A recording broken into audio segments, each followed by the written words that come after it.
Another guy, Jeremy, I want to talk about. And by the way, the Cedar Rapids offense rakes. If you are trying to pick your poison for which Twins affiliate to watch, I highly recommend Cedar Rapids.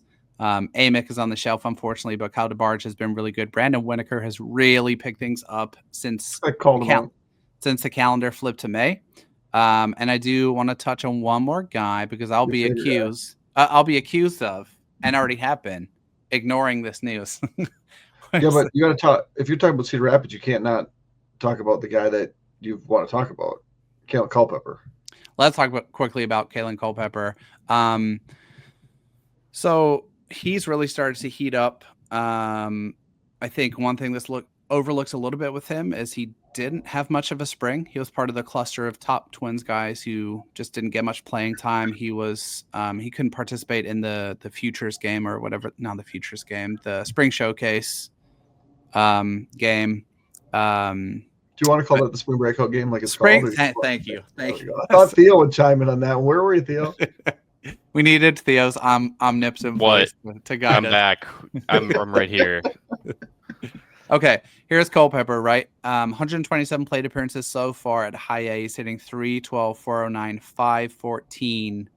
That's good for a 923 OPS, 156 WRC plus. He's already hit 5 home runs, 8 for 9 in stolen bases, walking 11% of the time, striking out 16.5% of the time. What do you make of that? I'm super impressed. I like the swing. I like the defense.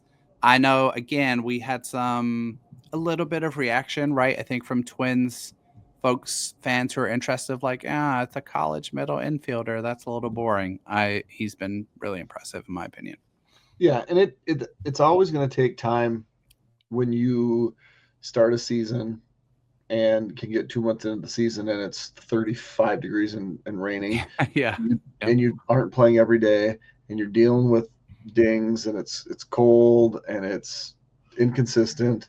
Mm-hmm. And you just that's what you want to see, right? By the time the sample becomes large enough that it's not changing with every good or bad game, it's just you want to see progress. And I think at this point it's there. Yeah.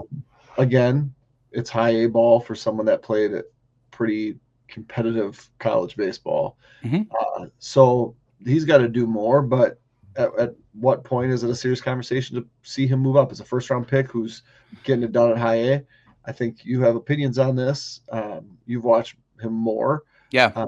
I mean, I'm gonna give you my answer because someone mentioned that and asked about that. And, the other thing I would note, right, is we know, generally speaking, you would consider 55% a very high ground ball rate, right? He's rocking a 62% ground ball rate and producing like that. So what he's typically done is around 39, 40% as a hitter. And so when he elevates a little bit more, I think he's going to be potentially even more productive than he has been. I use Keishel as a comp for him.